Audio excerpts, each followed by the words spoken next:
I was desperate when I found the listing.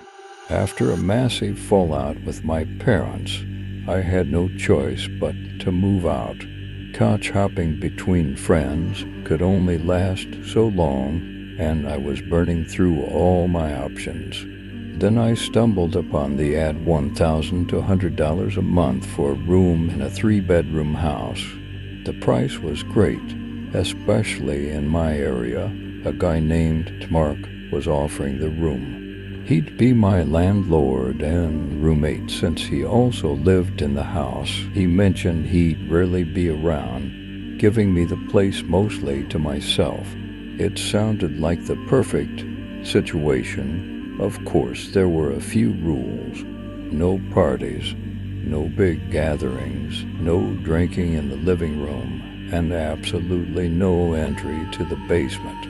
He put that last one in all caps. Nitrogen monoxide entry to the basement seemed a little excessive, but nothing too weird.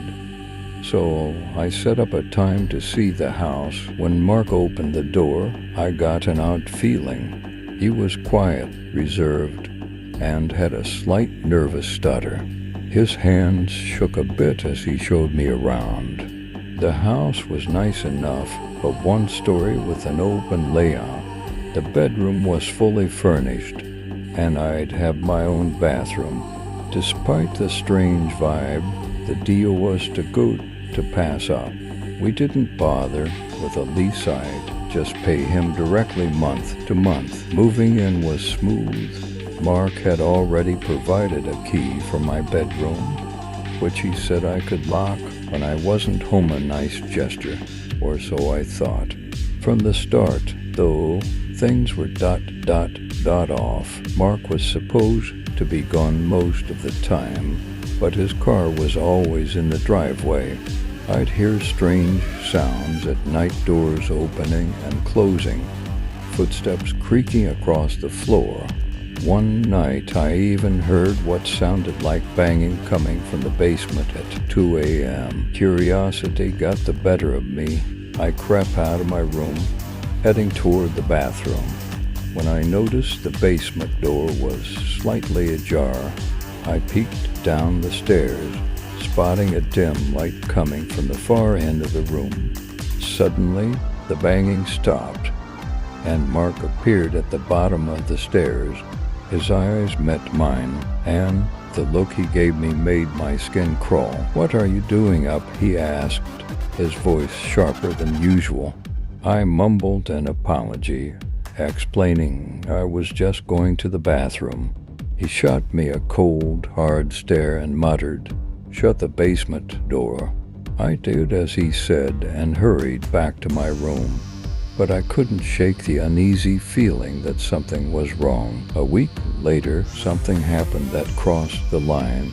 I came home after work to find my bedroom door unlocked. I always locked it before leaving. My heart raced as I stepped inside, scanning the room.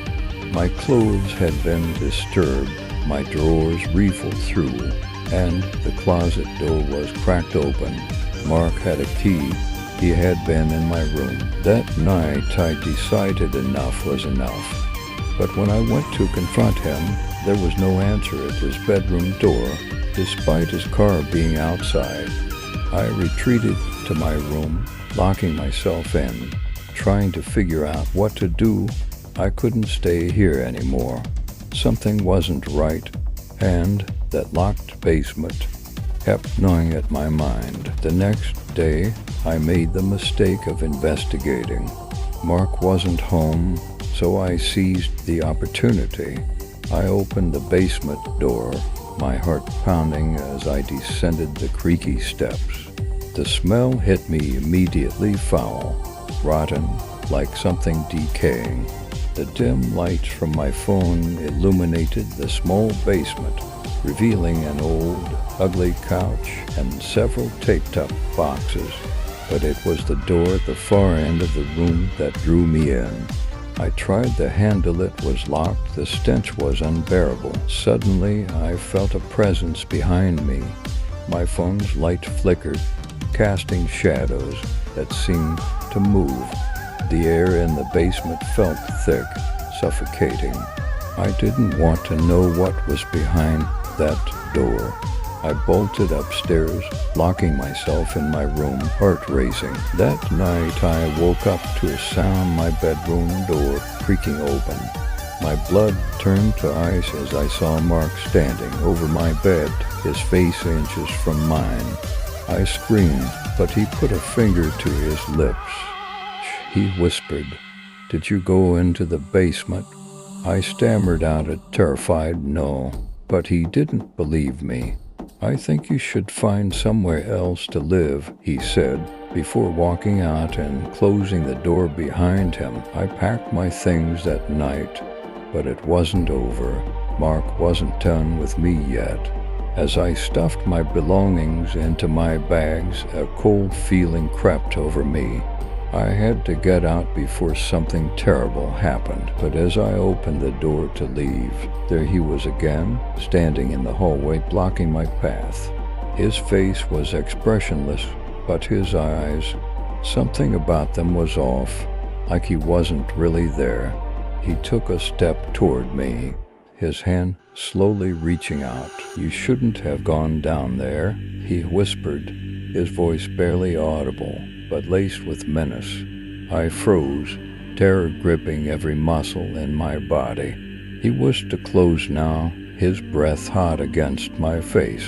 In a flash of desperation, I pushed past him and ran out of the house, my heart pounding in my chest.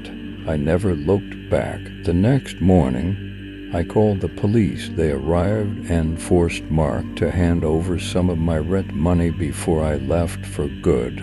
As I packed the last of my belongings, one of the officers pulled me aside and told me something chilling. Mark had been arrested before. For what, they didn't say, but I didn't need to know.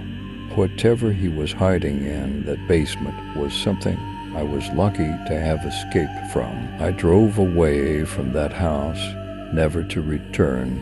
I found another place to live, but I couldn't shake the fear that Mark wasn't finished with me.